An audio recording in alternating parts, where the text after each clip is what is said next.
tariki ya 6 na 7 Mata mu 1994. Iyo minsi ibiri yahinduye ubuzima bw'igihugu cyose, ihinduka amateka ya Afurika ndetse n'ay'isi. Kugira ngo twumve neza ibyabaye muri ayo masaha, tugomba gusubira inyuma mu mateka. Mu myaka ya za 90, u Rwanda rwari mu ntambara. Iyi ntambara yatangiye hagati ya 1990 ubwo umutwe w'ingabo witwaga Rwanda Patriotic Front (RPF) winjiraga mu Rwanda uvuye Uganda. Leta yayoborwaga na Perezida Juvenal Habyarimana yahise itangira kurwana n'uyu mutwe. Iyi ntambara yaje kwitwa Rwanda Civil War. Yamaze imyaka 4, abaturage benshi batangira guhura n'ubwoba, ubukene n'imvururu za politiki. Mu 1993 hashyizweho gahunda yo guhagarika intambara, hasinywa amasezerano ya Arusha. Impande zombi zahuriye mu mujyi wa Arusha, aho bari bagiye gusinya Arusha Accord. Ayo masezerano yagombaga gushyiraho ubutegetsi busangiwe hagati ya leta zombi nabo barwanaga.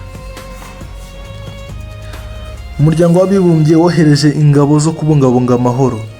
Izi ngabo zari zizwi nka United National Assistance Mission for Rwanda.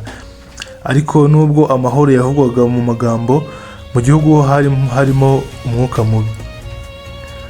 Ku itariki 6 Mata mu 1994, Perezida Juvenal Habyarimana yari avuye mu nama yaberaga i Dar es Salaam. Yari kumwe na Perezida w'u Burundi Cyprien Ntaryamira, bari mu ndege ya leta y'u Rwanda. Mu masaha ya nimugoroba, indege yabo yegereye Kigali International Airport. Abaturage benshi ntibari bazi ko mu kanya gato ibintu bigiye guhinduka. Mu kanya gato misile zararashwe ku ndege, indege yahise igwa mu gace ka Kanombe.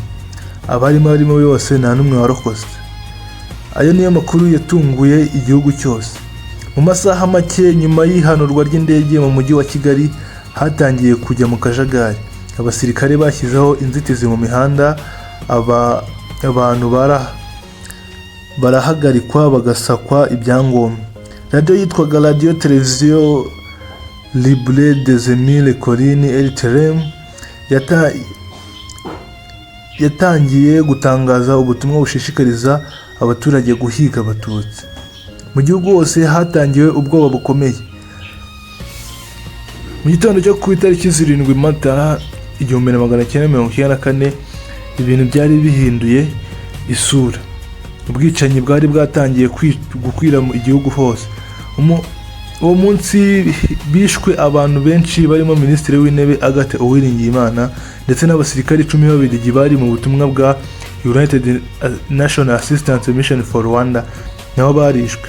Ku mugaragaro jenoside yari itangiye. Iyi ni jenoside yaje kwitwa Rwandan Genocide. Mu minsi 100 yakurikiyeho, ubwicanyi byakwirakwiriye igihugu cyose. Abantu barenga 1 miliyoni barishwe, imiryango myinshi yarasenyutse, igihugu cyose cyuzuye agahinda n'amarira. Mu mpeshyi yo ku itariki 2 z'ukwezi kwa 7 mu 1994, ingabo za Rwanda Patriotic Front zafashe umujyi wa Kigali.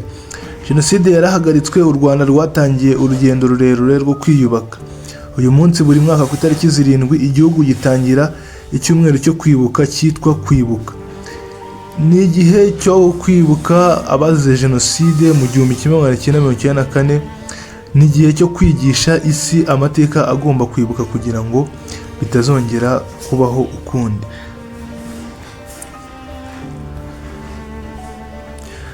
Mu ncamake mu byaranze aya matariki abiri. Ku itariki 6 Mata nibwo indege ya Perezida Juvenal Habyarimana yahanutse hafi y'ikibuga cy'indege cya Kigali International Airport. Iyo ndege yari irimo Perezida w'u Burundi Cyprien Ntaryamira. Indege yarashwe n'amasasu ya misile igwa i Kanombe. Abari bayirimo bose bahise bapfa. Naho ku itariki 7 jenoside yakorewe abatutsi iratangira. Nyuma y'ihanurwa ry'iyo ndege ku iri 7 hatangiye Rwandan Genocide. Abatutsi n'abahutu batavugaga rumwe n'ubutegetsi batangiye kwicwa mu gihugu hose. Naho ku itariki 7 Mata ikindi cyayiranze bishwe bamwe mu bayobozi bakomeye harimo Minisitiri w'Intebe Agatha Uwiringiyimana ndetse n'Ababiligi 10 bari mu butumwa bwa UNAMIN nabo barishwe.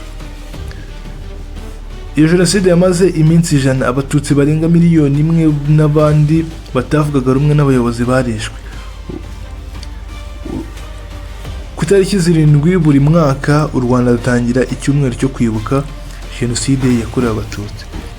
Twibuke ku nshuro ya 32, twibuke twiyubaka.